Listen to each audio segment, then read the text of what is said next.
Coupe میں روشنی ہوئی تو میں نے رادھا کی طرف دیکھا، وہ بے خبر سو رہی تھی۔ اپنے ذہن کو ان خیالات سے بچانے کے لیے میں رادھا کے سراپا کا جائزہ لینے لگا۔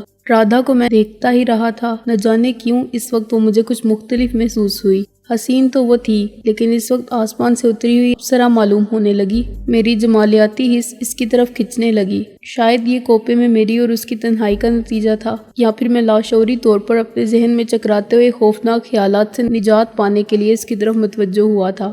وہ اب بے خبر اور بے سود سو رہی تھی، اسی لیے اس کا جسم بستر پر بکھرا بکھرا سا تھا۔ اس نے شب خوابی کے لباس پر ساڑی ہی کو ترجیح دی تھی، اور خوابیدگی کے عالم میں اس کا نتیجہ صاف ظاہر ہے۔ میں نے اس کو اس عالم میں دیکھا تو میرے جسم کے اندر چنگاڑیاں سی پھوٹنے لگی۔ یہ میری زندگی کا پہلا تجربہ تھا، میری زندگی جو کچھ ہی دن کی تھی۔ یہ الگ ہے کہ ظاہری طور پر میں 30 سال کا معلوم ہوتا تھا۔ میں رادھا کو دیکھتا رہا، دیکھتا رہا، دیکھتا رہا۔ طوفانی موجیں مجھے اپنے پورے وجود سے ٹکراتی محسوس ہو رہی تھی۔ جوالا مکھی تھا جو ابل پڑنے کی راہیں ڈھونڈ رہا تھا۔ مجھے محسوس ہی نہیں ہوا کہ کب میرے قدم رادھا کی طرف اٹھنے لگے تھے۔ میں اس وقت چونکا جب ایک سرگوشی میرے کانوں میں گونجی۔ ابھی نہیں، یہ رینوکا دیوی کی آواز تھی۔ میرے قدم جہاں تک اٹھے تھے اسی جگہ اس طرح جم گئے جیسے مقناطیس لوہے کو پکڑ لیتا ہے۔ 2 یا 3 سیکنڈ کے وقفے سے رینوکا دیوی کی سرگوشی کی آواز پھر سنائی دی۔ میں نے تم سے ایک بات کہی تھی ونود کمار، کیا تم میرا وعدہ بھول گئے؟ میں کسی بت کی طرح اپنی جگہ ساکت کھڑا رہا۔ میرے جسم میں دہکتا ہوا جوالا مکھی اس طرح ٹھنڈا پڑ گیا جیسے اس پر بادل برس پڑا ہو۔ رینوکا دیوی کی سرگوشی پھر سنائی دی، بس اب سو جاؤ، میں نے تم سے جو وعدہ کیا ہے اسے ضرور پورا کروں گی۔ جب تم کامیاب ہو جاؤ گے تو رادھا تمہاری ہوگی۔ اس وقت میں یوں محسوس کرنے لگا جیسے میرے جسم کی ساری جان نکل گئی ہو۔ مجھے نہیں معلوم کہ میں اپنی برت تک کس طرح پہنچا تھا، بس اتنا یاد ہے کہ میں اپنی برت پر اس طرح گرا تھا جیسے کوئی بے جان جسم گرتا ہے۔ خاصی دیر تک میں بے سود پڑا رہا۔ مجھے شاید پیاس لگ رہی تھی، لیکن جسم اس طرح سلب تھا کہ اٹھ کر پانی پینے کی بھی سکت نہیں تھی۔ آخر جب حلق میں کانٹے پڑنے لگے تو میں کسی نہ کسی طرح اٹھا، جگ سے گلاس میں پانی ڈیل کر ایک ہی سانس میں پی گیا، اور پھر اس طرح ہانپنے لگا جیسے کوئی بہت اونچی چوٹی سر کی ہو۔ اسی وقت رادھا نے اس طرح کروٹ لی کہ اس کا رخ پوری طرح میری طرف ہو گیا۔ اس کی آنکھ بھی کھلی اور پھر فوراً ہی بند بھی ہو گئی۔ سوتے میں اکثر ایسا ہوتا ہے، لیکن پھر فوراً ہی اس کی آنکھیں دوبارہ کھل گئی۔ وہ غور سے میری طرف دیکھنے لگی۔ میں نے گلاس کو دوبارہ پانی سے لبریز کیا اور اسے بھی ایک ہی سانس میں خالی کر گیا۔ رادھا کی پیشانی پر ایک ہلکی سی سلوٹ ابھری اور اس نے ہمارا دودھ لہجے میں پوچھا، کیا بات ہے ونود کمار؟ کچھ نہیں، میں نے کہا، لیکن میری بھرائی ہوئی آواز میرے جھوٹ کی چگلی کھا رہی تھی۔ رادھا نے غور سے میری طرف دیکھا اور پھر نہ جانے کیوں دفتن چونک سی پڑی۔ اب اس کے چہرے سے یوں محسوس ہو رہا تھا جیسے وہ کچھ سننے کی کوشش کر رہی ہو، لیکن مجھے کوئی ایسی آواز سنائی نہیں دی تھی جو مجھے چونکا سکتی۔ میں نے گلاس اور جگ رکھ دیا۔ خوب، رادھا میری طرف دیکھ کر اچانک مسکرائی۔ میں نے سوالیہ انداز میں اس کی طرف دیکھا تو وہ بولی، ابھی رینوکا نے مجھے ساری بات بتائی ہے ونود کمار۔ عظیم رینوکا جب کوئی کام کسی کے سپرد کرتی ہے تو یہی چاہتی ہے کہ اس فرض کی ادائیگی میں قطعاً عدم توجہ نہ برتی جائے، کسی اور معاملے کو ذہن میں جگہ نہ دی جائے۔ ہاں، یہ ضرور ہے کہ فرض کی ادائیگی کے بعد یا کسی فرض کو سونپے جانے سے پہلے اس کے غلام آزاد ہوتے ہیں، لیکن وہ آزادی بھی ایک خاص حد تک ہوتی ہے۔ تم جو قدم اٹھانے والے تھے اس کے لیے تو عظیم رینوکا کی رضامندی ہر قیمت پر ضروری ہے۔ اگر اس نے تم سے کوئی وعدہ کیا ہے تو وہ یقیناً اسے پورا بھی کرے گی۔ رادھا خاموش ہوئی تو میں خالی نظروں سے اس کی طرف دیکھتا رہا۔ رادھا لائٹ آف کرنے کے لیے اٹھی، لیکن بٹن دبانے سے پہلے اس نے کہا، خاصی رات باقی ہے، اب تمہیں سو جانا چاہیے تاکہ جب ہم دہلی پہنچے تو تم پوری طرح چاقو چوبند رہو۔ میں اپنی برت پر لیٹ گیا اور کوپے میں تاریکی چھا گئی۔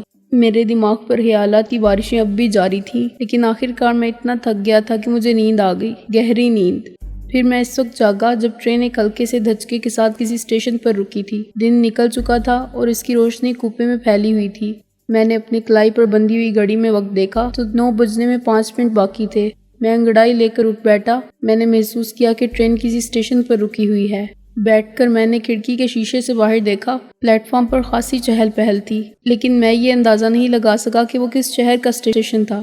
میں نے سر گھما کر رادھا کو دیکھنا چاہا، لیکن وہ برتھ پر نہیں تھی۔ میں سمجھا وہ باتھ روم میں ہوگی، لیکن جب میری نظر اتفاقاً اس طرف اٹھی جہاں سامان رکھا ہوا تھا تو میں نے رادھا کا سوٹ کیس غائب پایا۔ میرے ذہن میں کھلبلی سی مچ گئی۔ میں نے کوپے کے دروازے کی طرف دیکھا تو یہ میرے لیے اور زیادہ پریشان کن بات ثابت ہوئی کہ وہ اندر سے بند نہیں تھا۔ میں بوکھلا کر اپنی برتھ سے کھڑا ہو گیا۔ سب سے پہلے میں نے باتھ روم کا دروازہ کھولنے کے لیے اس کے ہینڈل پر ہاتھ رکھا۔ اگر رادھا باتھ روم میں ہوئی تو وہ اندر سے بند ہوتا، لیکن میرے اشارے پر ہی وہ کھلتا چلا گیا۔ ظاہر ہے کہ رادھا کو اندر نہیں ہونا چاہیے تھا، تاہم میں نے جھانک کر اندر دیکھا، وہ واقعی وہاں نہیں تھی۔ اعصابی تناؤ کے عالم میں میں نے خاصی زوردار آواز کے ساتھ باتھ روم کا دروازہ بند کیا اور کوپے کا دروازہ کھول کر باہر نکلا۔ راہداری میں بھی مجھے رادھا نظر نہیں آئی اور نظر آنا بھی نہیں چاہیے تھا۔ سوٹ کیس کے غائب ہونے کا مطلب یہی تھا کہ رادھا ٹرین سے اتر چکی ہے۔ اس کا امکان مجھے بالکل معلوم نہیں ہو رہا تھا کہ رادھا کو کسی نے اغوا کیا ہوگا۔ اگر اغوا کیا جاتا تو اس کا سوٹ کیس کوپے میں ہی موجود ہوتا۔ میں یہ اندازہ لگانے سے بھی قاصر تھا کہ وہ اسی اسٹیشن پر اتری ہوگی یا اس سے پہلے کسی اسٹیشن پر اس نے ٹرین کو چھوڑا ہوگا۔ میں راہداری کی کھڑکی سے سر باہر نکال کر پلیٹ فارم میں نظریں دوڑانے لگا۔ وہاں خاصا شور برپا تھا، کلی ادھر سے ادھر پھر رہے تھے، مسافروں کا ہجوم تھا، خوانچے والوں کی آوازیں ایک دوسرے میں گڈمڈ ہو کر عجیب بے ہنگامہ سا شور پیدا کر رہی تھی۔ رادھا مجھے دور دور تک نظر نہیں آئی اور میں نے کھڑکی سے سر اندر کر لیا۔ اسی وقت ڈائننگ کار کے بیرے نے آ کر مجھ سے پوچھا، ناشتہ لاؤں صاحب؟ نہیں، میں بے خیالی اور الجھن میں اسے رخصت کر بیٹھا، حالانکہ مجھے خاصی بھوک محسوس ہو رہی تھی۔ واپس اندر آ کر میں نے دروازہ بند کیا اور برتھ پر جا بیٹھا۔ میرے میں ایک بونچال سا آ گیا تھا۔ آخر رادھا کہاں چلی گئی؟ کیوں چلی گئی؟ اب مجھے کیا کرنا چاہیے؟ میں کچھ سمجھنے یا کوئی فیصلہ کرنے سے قاصر تھا۔ میری ڈور ایک نامعلوم ہاتھ میں تھی اور مجھے بس اسی کے اشارے پر ناچنا تھا۔ انجن نے سیٹی دی، غالباً اب ٹرین روانہ ہونے والی تھی۔ ایک بار تو میرے جی میں آیا کہ میں بھی اپنا سوٹ کیس سنبھال کر اسی اسٹیشن پر اتر پڑوں، لیکن پھر یہ سوچ کر ارادہ ترک کر دیا کہ میرا یہ قدم رینوکا دیوی کی مرضی کے خلاف بھی ہو سکتا ہے، اور مرضی کے خلاف ہونے والی کوئی بات بھی رینوکا دیوی برداشت نہیں کر سکتی۔ میں چاہتا تھا کہ اس وقت رینوکا دیوی کی آواز مجھے سنائی دے اور وہ مجھے بتائے کہ یہ کیا ماجرا ہے، لیکن مجھے اس کی آواز نہیں سنائی دی۔ انجن نے دوسری سیٹی دی، لیکن اس کی آواز سے بھی خیالات کا سلسلہ نہیں ٹوٹ سکا۔ میں اس الجھن کا شکار تھا کہ اگر مجھے رینوکا دیوی کی طرف سے کوئی ہدایت نہ ملی تو دہلی اسٹیشن پر اتر کر کیا کروں گا۔ ٹرین نے اب آہستہ آہستہ پلیٹ فارم سے سرکنا شروع کر دیا۔ میری پریشانی برقرار رہی، لیکن تھوڑی دیر بعد مجھے پھر بھوک کا احساس ہونے لگا۔ رادھا کی گمشدگی کے باعث میں ناشتہ بھی نہیں کر سکتا تھا۔ میں نے باتھ روم میں جا کر کلی کی اور پھر پانی کا ایک گلاس پی کر خود کو کچھ سہارا دیا۔ پریشان ہونے سے کوئی فائدہ نہیں۔ میں نے برتھ پر بیٹھ کر خود کو سمجھانے کی کوشش کی، جو کچھ ہونا ہے وہ تو ہو کر رہے گا، اچھا ہو یا برا، اس کی تمام تر ذمہ داری رینوکا دیوی ہی پر عائد ہوگی۔ خاصی خاموشی کے بعد میں خود کو بڑی حد تک سنبھالنے میں کامیاب ہو گیا اور اٹھ کر پھر باتھ روم میں گیا۔ نہا دھو کر میں نے کپڑے تبدیل کیے۔ غسل کے بعد میں خود کو کچھ اور حشاش بشاش محسوس کرنے لگا۔ بھوک مجھے اب اور زیادہ ستانے لگی تھی، اس لیے میں اپنے کوپے سے نکل کر ڈائننگ کار کی طرف چل پڑا۔ چیختی چنگاڑتی اور سیٹیاں بجاتی ہوئی ٹرین پوری رفتار سے اپنی منزل کی طرف رواں دواں تھی۔ اس وقت تک زیادہ تر لوگ ناشتہ کر چکے تھے، اس لیے ڈائننگ کار کی بیشتر میزیں خالی تھیں۔ میں نے ایک میز منتخب کی ہی تھی کہ بیرا میرے سر پر آ پہنچا۔ میں نے اسے ناشتے کا آرڈر دیا اور کونی میز پر ٹکا کر اپنی ٹھوڑی ہتھیلی پر رکھ لی۔ اپنے کوپے میں واپس جاؤ۔ اچانک رینوکا دیوی کی آواز سنائی دی۔ میں بوکھلا کے سیدھا ہو کر بیٹھ گیا اور ادھر ادھر دیکھنے لگا۔ میری طرف کوئی متوجہ نہیں تھا، گویا حسب معمول رینوکا دیوی کی آواز صرف مجھے ہی سنائی دی تھی۔ میرے لیے اس کے سوا کوئی چارہ نہیں تھا کہ ڈائننگ کار سے اٹھ جاؤں۔ رینوکا دیوی کے کسی حکم سے سرتابی کرنا میرے لیے ممکن نہیں تھا۔ میں کرسی سے اٹھ کھڑا ہوا اور ناشتے کا آرڈر کینسل کر کے ڈائننگ کار سے نکلنے لگا۔ میں کسی قدر جھنجھلایا سا تھا کہ مجھے ناشتہ بھی نہیں کرنے دیا گیا۔ اسی جھنجھلاہٹ میں مجھے یہ خیال بھی نہیں رہا کہ میں ناشتہ اپنے کوپے میں بھی منگوا سکتا ہوں۔ جب میں ڈائننگ کار سے نکل رہا تھا تو ایک آدمی سے ٹکراتے ٹکراتے بچا۔ وہ ڈائننگ کار میں داخل ہو رہا تھا۔ اوہ معاف کیجیے گا، وہ بولا، حالانکہ غلطی سراسر میری تھی۔ کوئی بات نہیں جناب، غلطی تو میری تھی، میں نے کہا اور آگے بڑھ گیا۔ سنیے، اکب سے آواز سنائی دی۔ میں چونک کر مڑا۔ مجھے اسی آدمی نے مخاطب کیا تھا۔ جب آپ ناشتہ کرنے آئے تھے تو پھر ناشتہ کیے بغیر کیوں جا رہے ہیں؟ اجنبی کے ہونٹوں پر خفیف سی مسکراہٹ تھی۔ میں حیرت سے اس کی طرف دیکھنے لگا۔ آخر اسے کیسے معلوم ہو گیا کہ میں ناشتہ کیے بغیر جا رہا ہوں؟ آئیے نا، وہ پھر بولا۔ مجھے افسوس ہے میں ذرا عجلت میں ہوں، یہ کہہ کر میں پھر جانے کے لیے مڑا۔ مجھے آپ سے کچھ ضروری باتیں کرنا تھی، یہ کہہ کر وہ میرے ساتھ ساتھ چلنے لگا۔ میرے قدم برابر اٹھتے رہے، لیکن میں تعجب سے اس کی طرف دیکھنے لگا تھا۔ وہ صورت میرے لیے قطعی اجنبی تھی۔ میں نے اسے پہلے کبھی نہیں دیکھا تھا، لیکن اسے مجھ سے کچھ باتیں کرنا تھی۔ آخر وہ کون تھا؟ میں آپ کا زیادہ وقت نہیں لوں گا، پلیز۔ اس کا انداز ایسا تھا جیسے کوئی بھیک مانگتا ہے۔ آخر آپ کو مجھ سے کیا باتیں کرنا ہے؟ میرا خیال ہے کہ ہم پہلے کبھی نہیں ملے، اس وقت مل جانے کو بھی غنیمت جانیے۔ میں نے ایک طویل سانس لی اور پھر کہا، اچھا، اگر آپ مجھ سے کوئی گفتگو کرنے کے لیے اتنے ہی مشتاق ہیں تو آئیے میرے کوپے میں چلتے ہیں۔ کوپے میں؟ وہ ہچکچا سا گیا۔ جی ہاں، میرے قدم برابر اٹھ رہے تھے۔ وہاں مناسب نہیں ہوگا، وہ آہستہ سے بولا۔ کیوں؟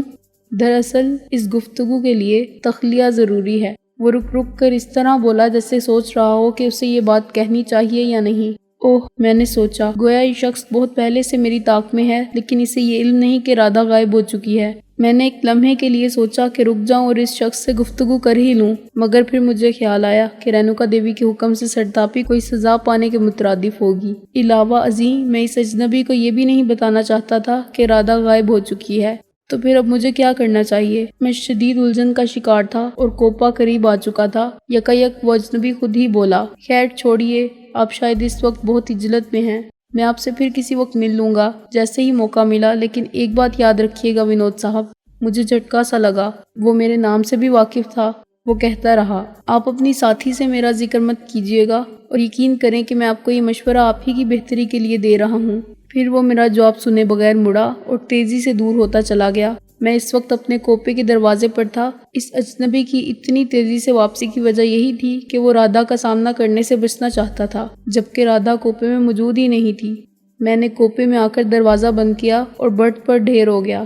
اس مرتبہ پھر ایک عجیب و غریب صورتحال میرے سامنے آئی تھی۔ ایک اجنبی شخص مجھ سے گفتگو کرنا چاہتا تھا اور میرے نام سے بھی واقف تھا۔ مجھے وہ آدمی یاد آ گیا جس نے ممبئی میں مجھ سے چوپاٹی پر ملاقات کی تھی، لیکن کوئی گفتگو کرنے سے پہلے ہی اپنے ہاتھوں سے اپنا گلا گھونٹ کر مر گیا تھا۔ اس نے خودکشی کی تھی، لیکن دراصل وہ قتل تھا۔ رینوکا دیوی کی ماورائی طاقت نے اسے خودکشی پر مجبور کر دیا تھا۔ تو کیا اب اس اجنبی کا بھی وہی حشر ہوگا؟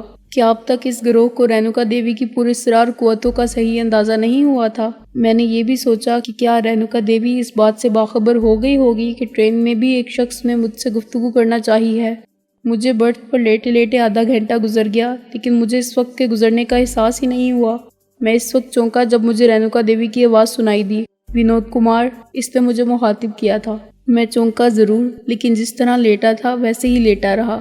رینوکا دیوی کی آواز سنائی دیتی رہی، 15 منٹ بعد ٹرین ایک اسٹیشن پر رکے گی، یہ سٹاپ 3 منٹ کا ہے، تمہیں اسی اسٹیشن پر اترنا ہے، مگر اس وقت جب ٹرین پلیٹ فارم سے سرکنا شروع ہو، رکی ہوئی ٹرین سے تم ہرگز نہیں اترو گے۔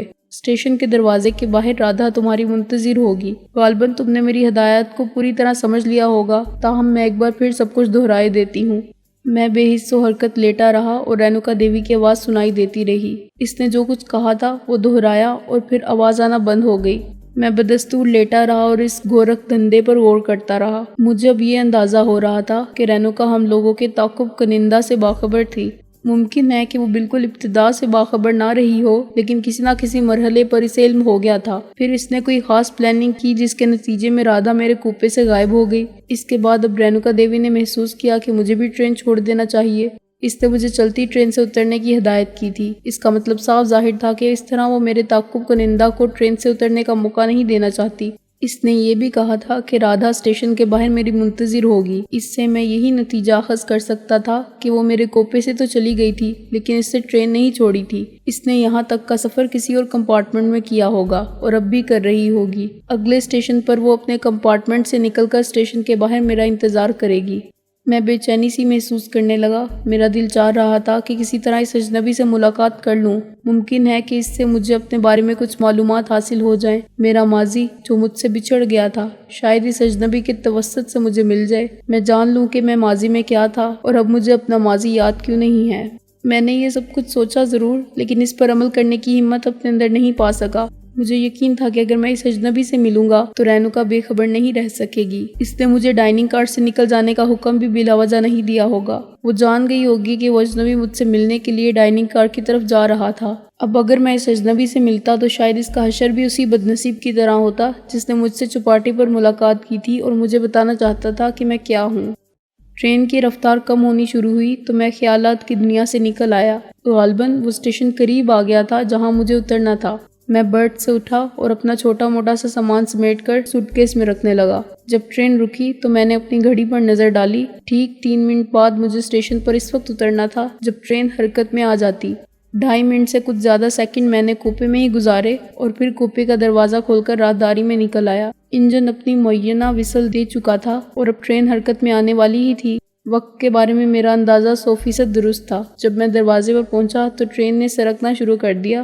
میں آہستگی اور احتیاط سے پلیٹ فارم پر اتر گیا۔ اگر ریلوے کے کسی افسر نے مجھے اس طرح چلتی ٹرین سے اترتے دیکھ لیا ہوتا تو یقیناً کچھ باز پرس کرتا، لیکن ایسا نہیں ہوا تھا۔ ٹرین کی رفتار آہستہ آہستہ بڑھ رہی تھی۔ میں نے پلیٹ فارم پر چند پل کے لیے رک کر اپنا سوٹ کیس بائیں ہاتھ سے دائیں ہاتھ میں منتقل کیا اور پھر قدم اٹھانے ہی والا تھا کہ پچھلے کسی ڈبے سے بھی ایک مسافر نے پلیٹ فارم پر چھلانگ لگائی۔ اس وقت تک ٹرین کی رفتار قدرے زیادہ ہو چکی تھی، اس لیے وہ مسافر اپنا توازن برقرار نہ رکھ سکا اور مجھ سے ٹکرایا۔ معاف کیجیے گا، میرے منہ سے بے اختیار نکل گیا، لیکن اس مرتبہ غلطی میری ہے۔ وہ مسکرایا اور اب میں نے اس کا چہرہ دیکھا تو بے اختیار ایک طویل سانس لی۔ یہ وہی اجنبی تھا جس سے میں ڈائننگ کار کے دروازے پر ٹکرایا تھا۔ اس کے جسم پر صرف قمیض پتلون تھی اور پیروں میں کولہا پوری چپل۔ اس نے مجھے دیکھ کر اچانک ٹرین چھوڑی تھی، لہٰذا اسے جوتے پہننے کا بھی موقع نہیں مل سکا تھا۔ جب جوتے پہننے کا موقع نہیں مل سکا تھا تو پھر یہ بات بھی ناممکن ہی تھی کہ اسے اپنے سامان لینے کا موقع مل جاتا۔ وہ بالکل خالی ہاتھ تھا۔ مجھے بے حد افسوس ہے، آپ کو چوٹ تو نہیں آئی؟ وہ پھر بولا۔ نہیں، میں نے سنجیدگی سے کہا اور اسے دیکھتا رہا۔ ہمیں ٹکراتے دیکھ کر کچھ لوگ ہمارے گرد جمع ہونے لگے تھے۔ شاید ان کا خیال تھا کہ نوبت کسی جھگڑے تک پہنچے گی، لیکن جب انہوں نے مختلف صورتحال دیکھی تو ان کے چہروں پر مایوسی کے آثار نظر آئے اور وہ منتشر ہونے لگے۔ وہ بولا، آپ اپنی ساتھی سے چھپ کر ٹرین سے بھاگے ہیں شاید، میں نے آہستہ سے کہا۔ آپ مجھے اپنا دوست سمجھیے مسٹر ونود کمار، اجنبی نے کہا۔ مجھے بے حد خوشی ہوگی اگر آپ میرے ساتھ ایک کپ چائے پینا پسند کریں۔ میری خواہش بھی یہی تھی کہ میں اس شخص سے گفتگو کروں، لیکن مجھے ڈر صرف یہ تھا کہ اس شخص کا انجام بہت برا ہوگا۔ رینوکا دیوی کسی بھی ایسے شخص کو معاف نہیں کر سکتی تھی جو مجھے میرے ماضی کے بارے میں کچھ بتائے، مگر ذہن میں ان تمام باتوں کی موجودگی کے باوجود میں نے فیصلہ کیا کہ مجھے اس اجنبی سے کچھ گفتگو کر لینا چاہیے۔ ایک امکان تھا کہ رینوکا دیوی کو اس شخص پر وار کرنے میں کچھ دیر ہو جائے اور میں اتنی دیر میں اپنے ماضی کے متعلق کچھ جاننے میں کامیاب ہو جاؤں۔ آخر میں نے ایک طویل سانس لے کر کہا، اگر آپ مجھ سے گفتگو کرنے کی اتنے ہی خواہش مند ہیں تو چلیے کیجیے گفتگو۔ میں نے سوٹ کیس پلیٹ فارم پر رکھ دیا۔ اوہ، وہ ہنس پڑا۔ یوں کھڑے کھڑے تو گفتگو نہیں کی جا سکتی، ہم ریلوے ریسٹورانٹ میں بیٹھ کر بات کر سکتے ہیں۔ کہاں ہے ریسٹورانٹ؟ وہ ادھر، اس نے ایک طرف اشارہ کیا۔ میں نے اس طرف دیکھا تو میری نظر ایک سنگی بورڈ پر بھی پڑی جس پر ہندی میں متھرا لکھا ہوا تھا۔ ٹرین دھڑ دھڑاتی ہوئی اسٹیشن سے نکل چکی تھی۔ ایک لمحے کے لیے مجھے رادھا کا خیال آیا کہ وہ اسٹیشن کے باہر میرے منتظر ہوگی، لیکن میں نے اس خیال کو ذہن سے جھٹک دیا۔ فی الحال مجھ پر صرف ایک جذبہ غالب ہو چکا تھا، میں جاننا چاہتا تھا کہ میں کون ہوں، کیا ہوں، میرا ماضی کیا ہے۔ چلیے، میں نے کہا اور سوٹ کیس اٹھانے کے لیے جھکا۔ میں اٹھا لیتا ہوں آپ کا سوٹ کیس۔ وہ بھی جلدی سے جھکا۔ نو پرابلم، میں نے اسے روک دیا۔ یہ کچھ زیادہ وزنی نہیں ہے کہ مجھے دقت ہو، ورنہ میں کسی کلی کو ہی بلا لیتا۔ میں نے سوٹ کیس اٹھایا اور چل پڑا۔ ہم ریسٹورنٹ میں داخل ہوئے۔ میں نے وہاں کا جائزہ لینے کی غرض سے ایک طائرانہ نظر دوڑائی۔ وہ ایک معمولی سا ریسٹورنٹ تھا، جیسے عام طور پر درمیانہ درجے کے ریلوے اسٹیشنوں پر ہوتے ہیں۔ دیواروں پر جگہ جگہ سے پلاسٹر یا چونا ادھڑا ہوا تھا۔ ایک دیوار ریلوے ٹائم ٹیبل کے بورڈ سے مزین تھی۔ کچھ میزوں پر لوگ چائے وغیرہ سے شغل کر رہے تھے۔ اس نے کاؤنٹر کے پیچھے ایک طرف اشارہ کیا۔ ظاہر ہے کہ مجھے کسی بھی میز کے انتخاب پر کوئی اعتراض نہیں ہو سکتا تھا۔ ہم اس میز کے قریب پہنچے اور اجنبی نے اپنے لیے ایک ایسی کرسی منتخب کی کہ اس کی پشت ریسٹورنٹ کے دروازے کی طرف رہے اور وہاں بیٹھے ہوئے لوگ بھی اسے نہ دیکھ سکیں۔ میں اس کے سامنے کرسی پر بیٹھ گیا۔ ریسٹورنٹ میں صرف ایک ویٹر تھا جو کئی مرتبہ کی پکار کے بعد ہی کسی گاہک کی طرف متوجہ ہوتا تھا، لیکن اتفاق سے اس لمحے وہ ہماری میز کے قریب سے گزرا ہی تھا کہ میرے اجنبی دوست نے اسے روک کر 2 چائے لانے کی ہدایت کی۔ ویٹر نے اپنے کندھے پر پڑا ہوا میلا کچیلا سا کپڑا اتارا اور میز کے کونے پر موجود گندگی کو صاف کرنے کی کوشش اس طرح کی کہ وہ گندگی ساری میز پر پھیل گئی۔ ویٹر نے اپنے اس کارنامے کو دیکھا بھی نہیں اور چائے لینے کے لیے کچن کی طرف چلا گیا۔ تم نے مجھ سے یہ نہیں پوچھا کہ میں کون ہوں، اجنبی بولا۔